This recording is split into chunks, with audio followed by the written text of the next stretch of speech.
नमस्कार सभी को केबीएल न्यूज में स्वागत है।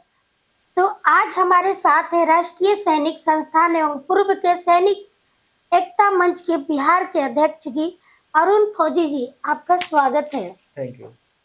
तो सर 112 का आज 15 दिनों से हड़ताल चल रही है, उस पर आप क्या कहना चाहेंगे? सबसे पहले केबीएल न्यूज के दर्शकों को नमस्ते।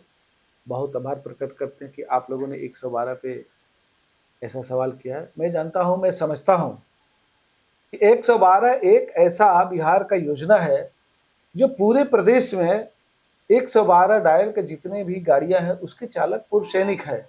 और ये नीतीश सरकार, एनडीए सरकार का बहुत अच्छा फैसला है जो पूर्व सैनिकों को मौका दिया है। लेकिन मैं मानता हूं कि जो 112 के द्वारा जो ये हड़ताल लाया गया है वो किसी न किसी कारण से है। और कारण सबसे बड़ा ये है कि इनके जो मापदंड है उसमें बहुत कमी देखा जा रहा है। जैसे कि अगर वो चालक हैं और चलाते वक्त ड्यूटी के दौरान उनका कोई हादसा हो जाता है तो उनके लिए एक कोई स्कीम होना चाहिए जिसमें बिहार सरकार उनको कुछ अनुग्रह राशि दे सके, क्योंकि उनके भी बाल बच्चे हैं, सबके बाल बच्चे होते हैं। दूसरा ये है कि उनका इंश्योरेंस नहीं है। आप कोई भी सर्विस में जाइए, कोई भी सेक्टर में जाइए तो वहाँ किसी न किसी तरीके से वहाँ एक प्रीमियम जमा होता है या फिर उसका एक उसी में एक बाध्यता होता है कि इनको प्रीमियम देके और एक कोई राशि बीमा भुगतान के तौर पे दिया जाए, वो नहीं है। इस मांग को लेकर पूर्व सैनिक और 112 के डायल के जितने भी चालक हैं वो हड़ताल पे हैं। सर 112 के जो जवान लोग हैं, लोगों का सहयोग करते थे, आज वो खुद सहयोग की आशा कर रहे हैं, इस पे आप क्या कहना चाहेंगे? ये तो बड़ा अच्छा सवाल किया आपने। लेकिन मैं मानता हूं कि जो देश में देश स्तर का जो भूमिका निभा लिया और देश स्तर में जो अपना सुरक्षा और सेवा दे के है, उसको अब किसी का जरूरत पड़े, ये तो विडंबना है।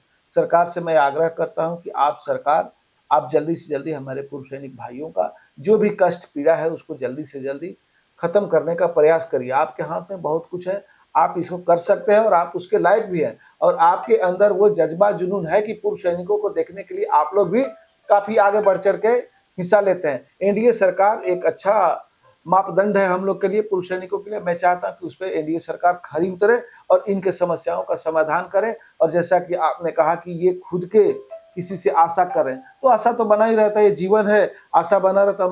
मैं भी आशा करता हूँ कि एनडीए सरकार जो नीतीश जी का चल रही है और डबल इंजन की सरकार जो माननीय प्रधानमंत्री मोदी जी आए भी थे और उनका सराहना भी हुआ, मैं चाहता हूं कि डबल इंजन का सरकार डबल कोई इनका तोहफा देके और इसको कबूल करके इनको तोहफा दे दे।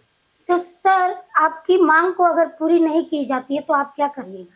नहीं, ऐसा मुझे उम्मीद नहीं है। सरकार से मुझे उम्मीद है कि ये हमारी मांग पूरी करेंगे। लेकिन जब सवाल आपने किया तो इसका जवाब यही मेरे पास है कि जब तक मेरी मांग को पूरी नहीं की जा सकती, हम लोग यथासंभव उस स्थिति पर बरकरार रहेंगे, अपने धरना प्रदर्शन को करते रहेंगे, ड्यूटी ज्वाइन नहीं करेंगे और चक्का जाम करेंगे और आपसे हम अपना हक लेंगे। तो सर आप लोग तो खुद 112 में काम कर रहे हैं, जो मिलिट्री से आप लोग ट्रेनिंग ले चुके हैं, ऑलरेडी पूर्व सैनिक रह चुके हैं, तो फिर आप लोग को इस तरह का मापदंड में रखा गया है?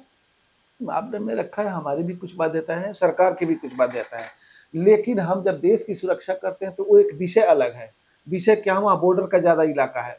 लेकिन जब हम ट्रेंड सोल्जर मिल गए बिहार सरकार को, इनको क्या है, इनको केवल हमको तनख्वाह देना है, इसके अलावा कुछ भी नहीं करना है। इनको न स्टीयरिंग के बारे में बताना है, न चक्का के बारे में बताना, न गाड़ी का फिनिशिंग के बारे में बताना, न गाड़ी का रोड वर्दी क्या होता है, रोड का कैसे रोड पे चलती है गाड़ी, कैसे दुश्मनों से बचा जाता है, कैसे गोली से बचना, ये सारे ट्रेनिंग हमारे सैनिक लोग को है।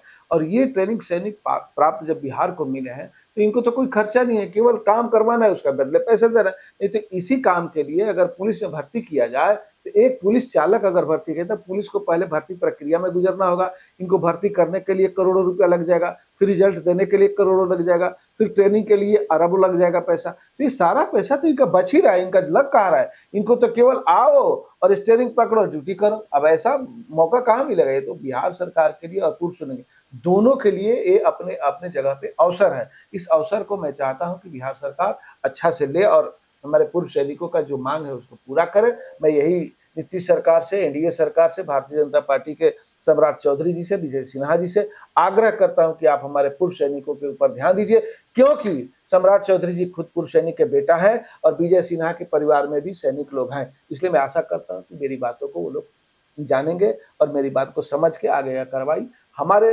हित में करेंगे। बहुत बहुत धन्यवाद सर, आप इतने अच्छे बात बताए केबीएल न्यूज पे। मैं चाहूंगी कि आपकी आवाज को मैं जन जन तक पहुंचाऊं और आपकी आवाज को मैं और भी बुलंद करूं। तो बहुत केबीएल बहुत न्यूज शुक्रिया, में आपका भी बहुत बहुत आपका शुक्रिया, आप स्वागत। सभी का बहुत बहुत शुक्रिया, धन्यवाद। थैंक जय यू हिंद। सर।